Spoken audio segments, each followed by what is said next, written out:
Déterminer si deux vecteurs du plan sont collinaires.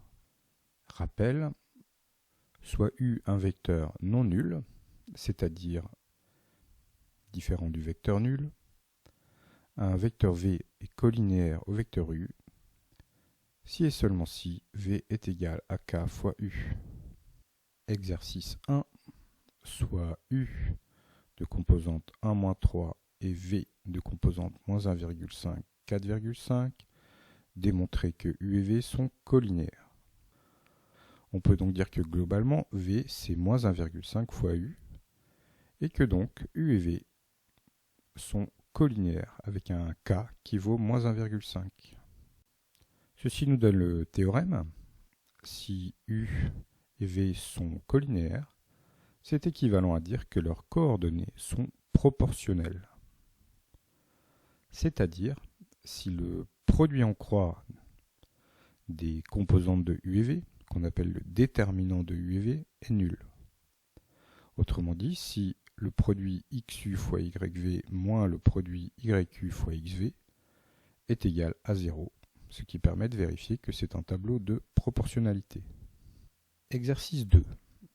Prenons U de composante 1 et moins 3 et V moins 1,5, 4,5, c'est les mêmes que tout à l'heure. Il s'agit de démontrer, mais cette fois en utilisant le déterminant, que U et V sont collinaires. Pour calculer le déterminant, qu'on appelle aussi parfois communément le poisson ou le produit en croix des deux vecteurs, nous calculons XU fois YV moins XV fois YU. Donc XU c'est 1, YV c'est 4,5, moins YU moins 3 fois XV moins 1,5. Et quand on calcule, on trouve 4,5 moins 4,5, c'est-à-dire 0. Le déterminant est nul, et donc les vecteurs U et V sont collinaires. Exercice 3. Cette fois, on a le vecteur U de composante 2, 3 et le vecteur V, moins 1,5, petit m. Petit m est une inconnue qu'il faut déterminer pour que U et V soient collinaires. Donc U et V sont collinaires si et seulement si leur déterminant est nul. On va donc calculer ce déterminant. Donc nous avons 2 fois m moins 3 fois moins 1,5 et ce déterminant doit être égal à 0. En distribuant, on obtient 2m moins 4,5 égale 0, ou encore 2m égale 4,5, ou encore en divisant par 2, m égale 2,25. Donc la valeur de m est 2,25 pour que U et V soient collinaires. Théorème. 3 points ABC sont alignés si et seulement si les vecteurs AB et AC sont collinaires. Alors ceci est tout à fait logique. Si les points ABC sont alignés, par exemple si B est entre A et C, eh bien le vecteur AB est collinaire au vecteur AC.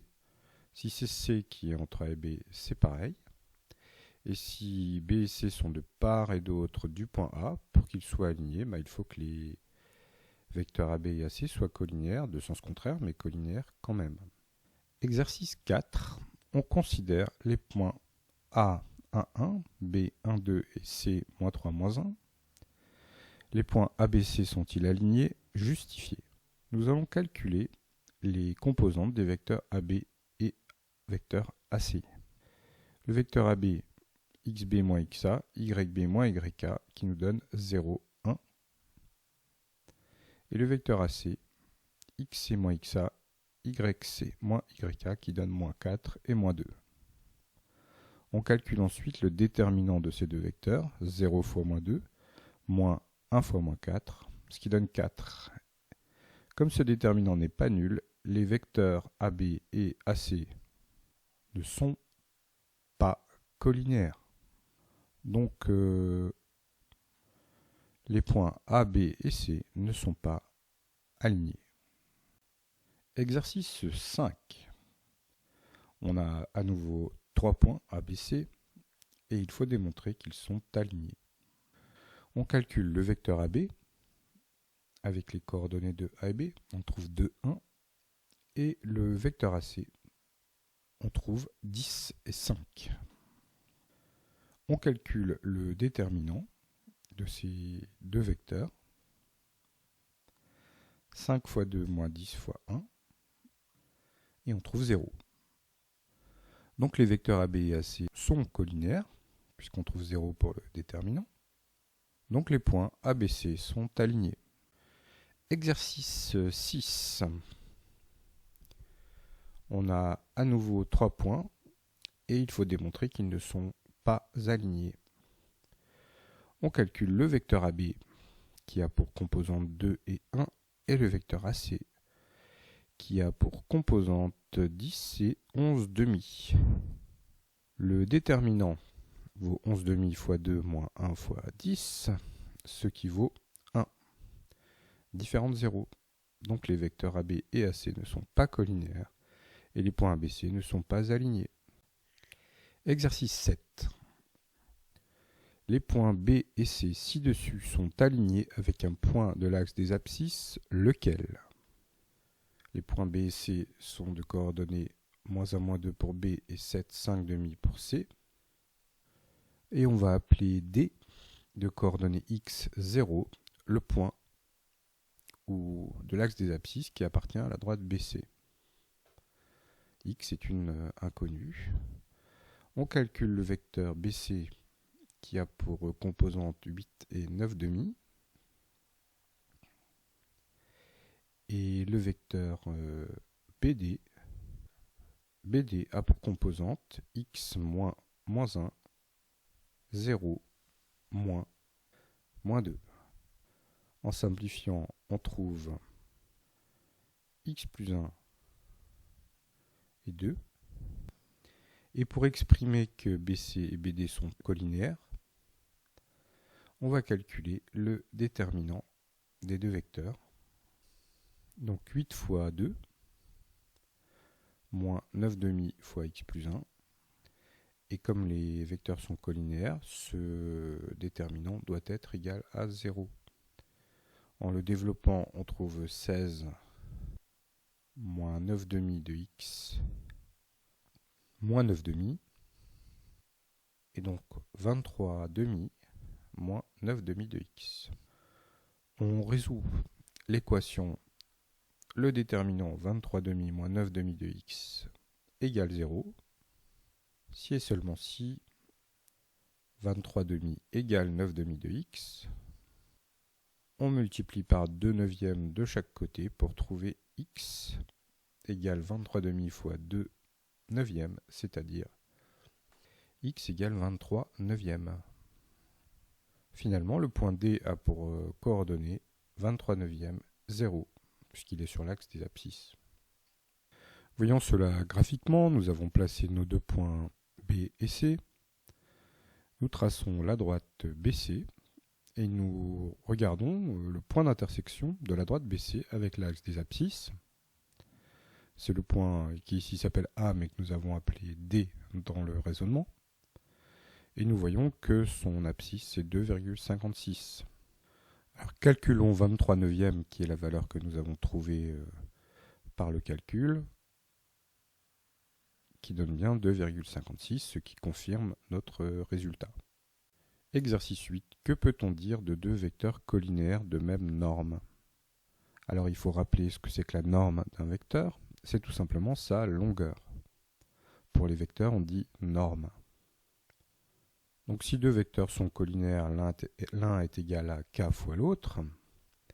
Et donc si on veut que les deux vecteurs aient même norme ou longueur, il faut que le nombre k soit égal à plus ou moins 1, puisque la longueur va être multipliée aussi par le nombre k sans son signe. Donc les deux vecteurs collinaires de même norme sont soit égaux, soit opposés, c'est-à-dire l'un est égal à moins 1 fois l'autre. Exercice 9. Soit dans un repère orthonormé d'origine O, le vecteur U de composante 2, 3, je les ai écrits en ligne, mais c'est pas grave. Déterminer les coordonnées du point B telles que le vecteur OB est pour norme 10 et soit collinaire au vecteur U. Donc la norme du vecteur U, on peut la calculer avec le théorème de Pythagore. c'est racine carrée de 2 au carré plus moins 3 au carré. Ce qui nous donne racine de 4 plus 9, c'est-à-dire racine de 13. C'est la longueur de U, la norme de U, qui ne vaut pas 1 et qui ne vaut pas 10 non plus. Si nous divisons notre vecteur U par racine carrée de 13, donc à la fois son abscisse et son ordonnée, nous allons obtenir un nouveau vecteur qui aura pour norme 1. Mais nous ne voulons pas une norme 1, nous voulons une norme 10. Donc il reste à multiplier par 10 notre vecteur. Donc si on multiplie par 10 les deux composantes du vecteur, 20 sur racine de 13 moins 30 sur racine de 13, ce vecteur aura pour norme 10. Et bien sûr, il sera collinaire à U, puisque nous n'avons fait que diviser par racine de 13 et multiplier par 10, ce qui ne va pas changer la direction du vecteur, mais simplement sa norme. Il y a aussi une autre possibilité, c'est de multiplier globalement par moins 1 ce vecteur. Il aura toujours pour norme 10 et sera toujours collinaire à U. Finalement, comme on part du vecteur origine O, les composantes des vecteurs que nous avons trouvés sont également les coordonnées des points B possibles. Nous avons donc deux points B possibles, 20 sur racine de 13 moins 30 sur racine de 13 et moins 20 sur racine de 13, 30 sur racine de 13.